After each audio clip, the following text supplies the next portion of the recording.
Dr. Kisor Sinha, cardiologist working in Woodlands Hospital, Kolkata. Here I am going to discuss about the update of hypertension. We all aware that hypertension is one of the important and prime mover for cardiovascular diseases and death. Hypertension is really a giant killer and a silent killer too. If we look around the world, among the adult population, about one-fourth to one-third population are having hypertension. Despite it, we see that awareness of hypertension among the hypertensive patient is quite low, around 50% or less.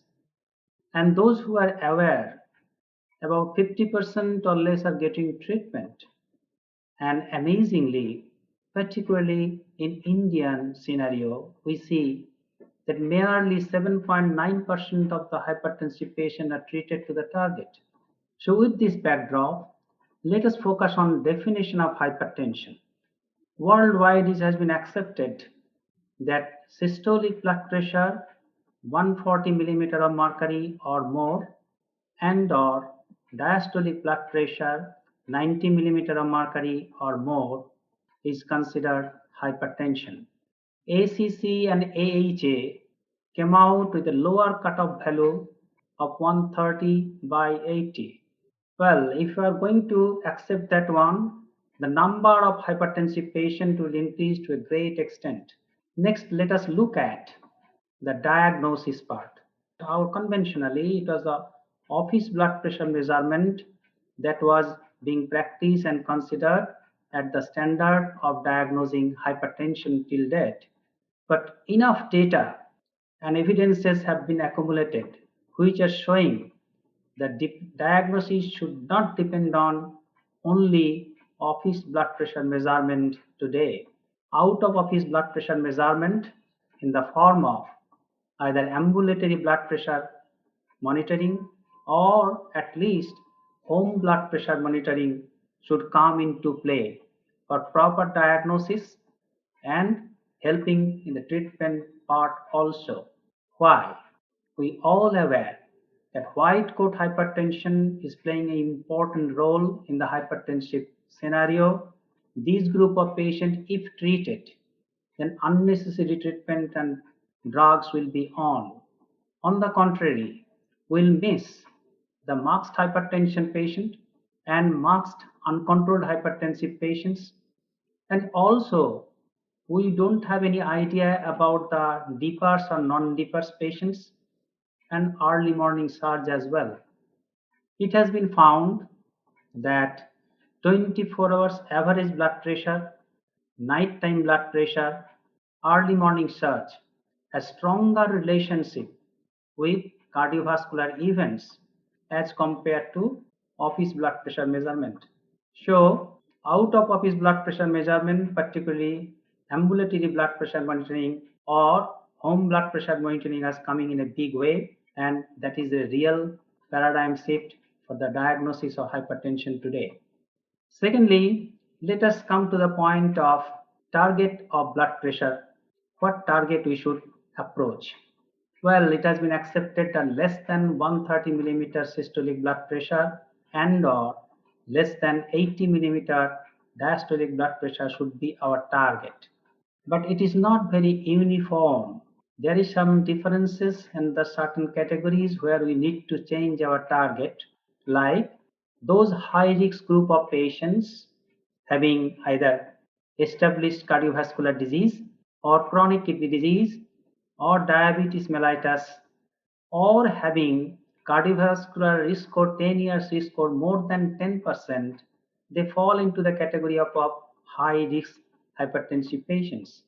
In those situations, target blood pressure may be lowered to little further, close to 120 millimeter of mercury systolic blood pressure, if the patients can tolerate.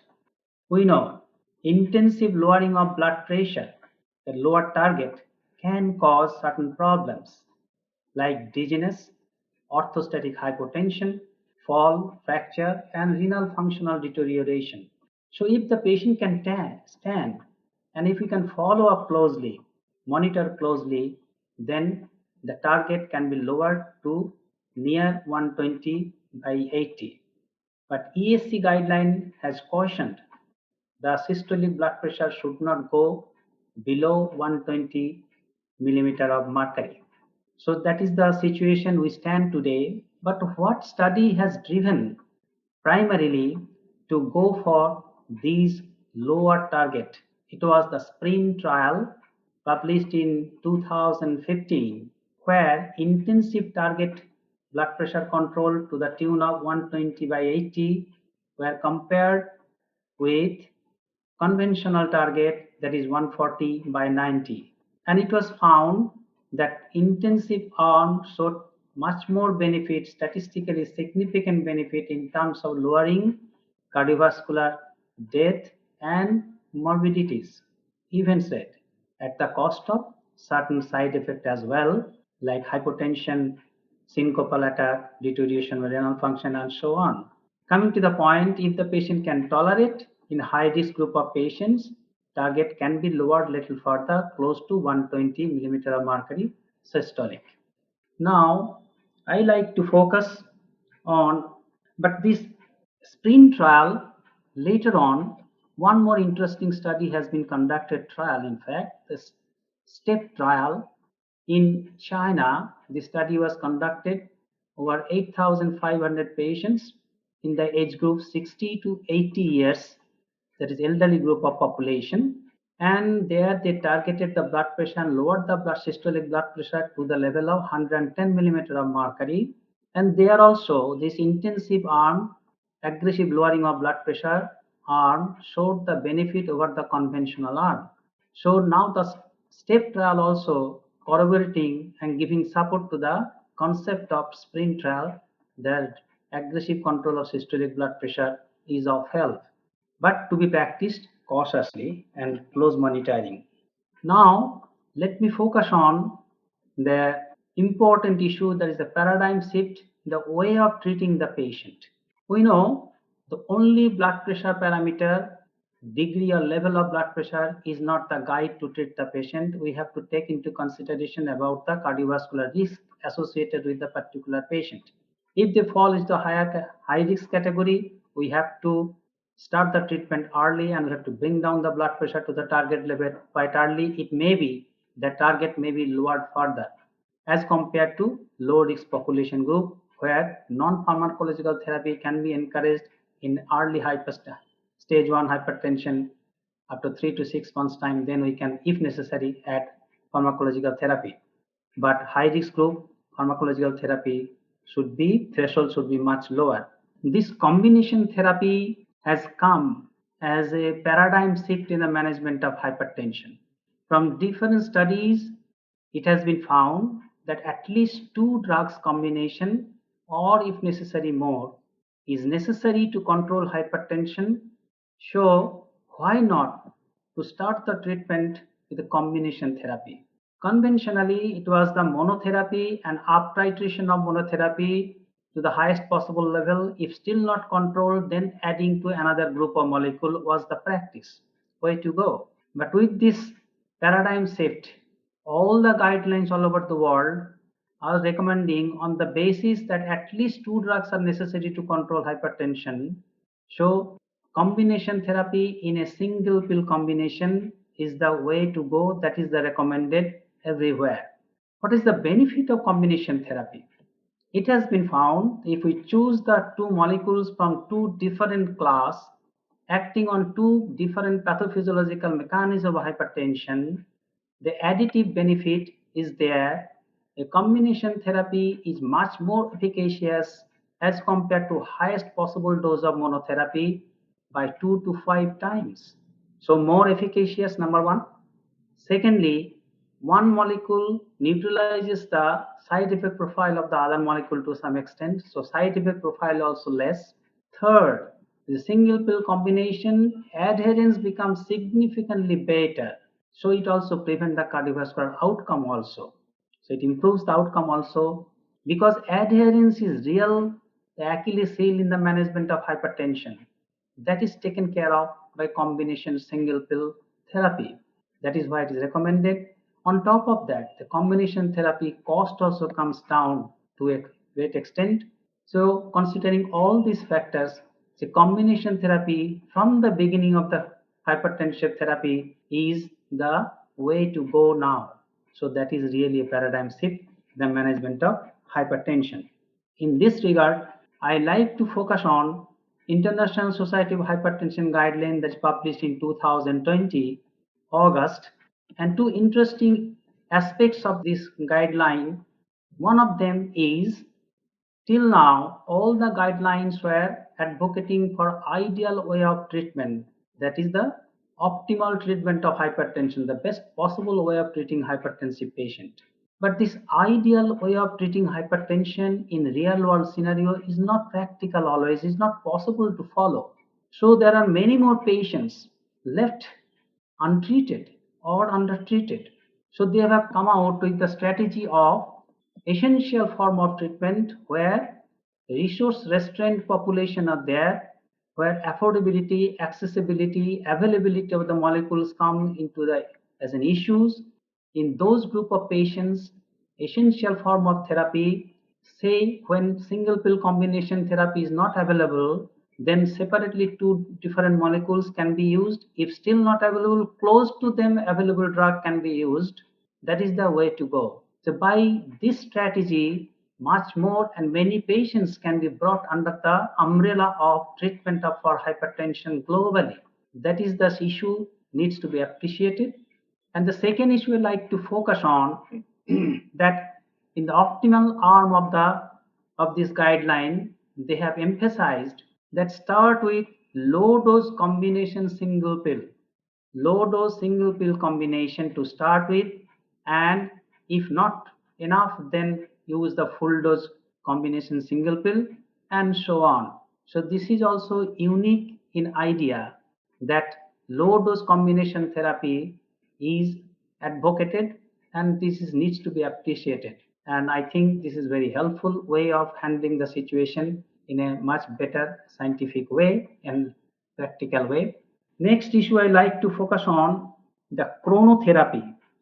The chronotherapy, the timing of therapy is coming up and gaining its popularity and importance nowadays in the management of hypertension. And I like to focus on one important and the biggest trial done on chronotherapy, that is the HYGEA trial. More than 19,000 patients has been studied for 6.2 years period, and what they have found, the nighttime therapy is superior as compared to after awakening therapy. So nighttime therapy reduce the cardiovascular events much better than after awakening therapy. But this is not beyond controversy, because some of the trials we do have in our armamentarium, that in the database, that is the MAPIC trial and Harmony trial, these trials on chronotherapy didn't show that much of significant difference, but still not worse. So why not giving at night time? Because it doesn't do harm. There is no harm in that. Okay, so chronotherapy is an issue that is coming up, and nighttime therapy which takes care of the non-dippers and the early morning starts in better way, which is more related to cardiovascular events. So that can be the way to go. One important information and important issue all over the world, that recalling of valsartan for the presence of NDMA, nitrosodimethylamine component in the formulation, which has got the potential for carcinogenesis, and that is a big issue. It is not only the valsartan but also some other antihypertensive drugs molecules may contain this component NDMA, which has the carcinogenic potential, and worldwide it is a real important issue. Many studies are going on. We have to wait till the final verdict whether it has got real impact in the clinical world or practicing world or not. So we have to wait for that. And one more information recently that we have been gathered, during this COVID pandemic situation, that those patients who were getting metoprolol succinate had their lung inflammation, lung injury much less as compared to those patients who were not on. That is the information we have found needs to be proved, established by some other trial. We have to wait for that.